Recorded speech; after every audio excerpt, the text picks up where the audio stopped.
자, 야권에서는 또 이 사람의 책임도 크다라면서 지적을 하고 있습니다. 들어보시죠.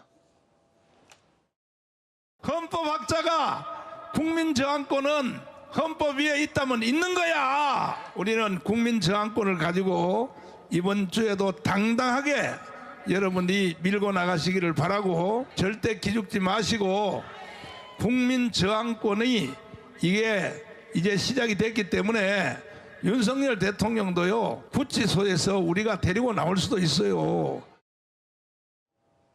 국민 저항권이라는 단어를 전광훈 목사가 사용을 했습니다. 그러면서 야권에서는 바로 이러한 발언들이 과격한 행동을 부추기는 것이다 라고 주장을 하고 있습니다.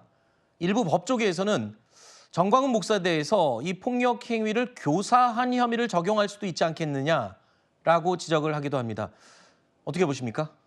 전광훈 목사가 지금까지 한 이 사태 이후에 했던 행위들을 보면 그 현장에 지금 모여 있는 사람들로 하여금 좀 과격한 언사라든지 행동을 할 수밖에 없지 않나라는 생각이 들 정도의 발언을 하시는 건 맞는 것 같아요. 게다가 그 위에, 그 플랫폼 위에 윤상현 의원이라든지 김민전 의원이라든지 몇 분이 올라가서 거기에 동조하는 듯한 발언을 하고 하는 것은 저는 부적절하다고 생각을 합니다. 네. 근데 말씀드리고 싶은 건 뭐냐면 저기에 광장에 나가 있는 사람들, 뭐 얼마 전까지는 이제 관저 앞이었는데요.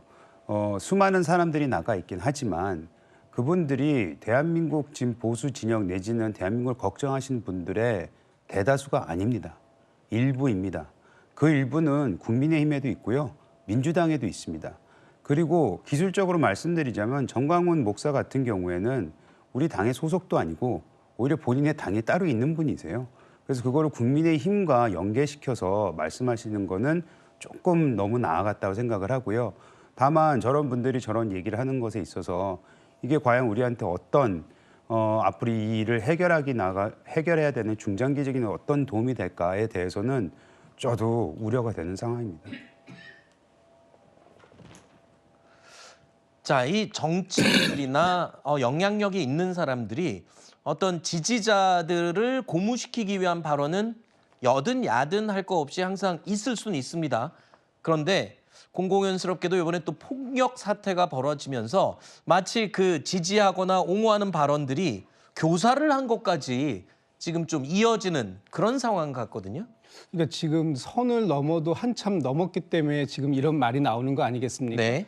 어쨌든 이 지금 사법 시스템에 대해서 일부 불만이 있을 수 있지만 이런 불만들을 밖에 광장에서 또 물리력을 통해서 해소할 수 있다, 이렇게 믿게끔 만드는 발언들을 하는 것은 잘못된 것이죠. 아무리 불만이 있다 하더라도 대한민국의 사법 시스템 안에서 해소하려고 하는 노력을 해야 되는데 그런 노력들을 공공연하게 부정하고 있지 않습니까? 국민의 저항권을 얘기하는데 저항권이 뭔지는 제대로 알고 말씀하시고 국민들에게 호도하면 안 되지 않겠습니까? 저항권이 뭡니까? 이 저항권이 국가 권력에 의해서 국민들의 기본권을 침해하거나 할 때 우리가 스스로 자위적으로 이 부분을 지켜내겠다 할 때 저항권을 발동시킬 수 있는 겁니다. 그렇기 때문에 지금 전광훈 목사가 얘기하고 있는 이런 저항권이라는 것, 특히 헌법 위에 있다. 그 헌법 위에 있다라는 저항권은 뭡니까? 지금 저렇게 물리력을 행사하고 폭동을 일으키는 것이 저항권이다, 이렇게 잘못되게 판단할 수 있게끔 만들어주는 것, 이런 것들을 자제시키는 것이 정치권의 역할인데 오히려 정치권에서 이런 부분들을 옹호하는 듯한 발언들, 또 지금 이런 행위들을 마치 십자군에 비유하고 성전에 비유하고 애국 시민에게 감사한다, 이런 표현들이 정치권에서 특히 국민의힘 정치인들에서 나왔다라는 것이 오늘의 이 사태를 더 크게 확산시키고 있는 것이고, 앞으로 지금 이 국민들을, 성난 국민들을 다독여야 할 부분들이 오히려 이분들의 이 성난 민심에 기름을 부어주는 역할을 하고 있다, 이런 비판을 할 수밖에 없는 그런 상황이라는 것이죠. 자, 오늘 오전 10시부터 국회에선 법사위가 열리고 있습니다. 여기서 또 현안 질의가 진행이 되고 있죠. 이번 폭력 사태에 대한 정확한 현황 파악, 그리고 앞으로 어떤 대처를 할지도 논의하고 있습니다. 오후 2시부터는 또 국회 행안위에서도 이와 같은 주제로 현안 질의가 진행이 됩니다. 이 내용도 파악을 하게 되면 이제 앞으로 폭력 시위에 대해서 어떤 처벌이 내려질지도 미루어 볼 수 있을 것 같습니다.